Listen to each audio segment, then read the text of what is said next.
Welcome. In this video, I will show you how to enable developer options on your DREAME TV.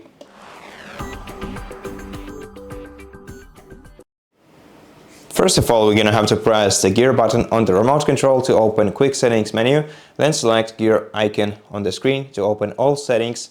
Here we're going to have to scroll down to System menu, and in System menu, scroll down to About section.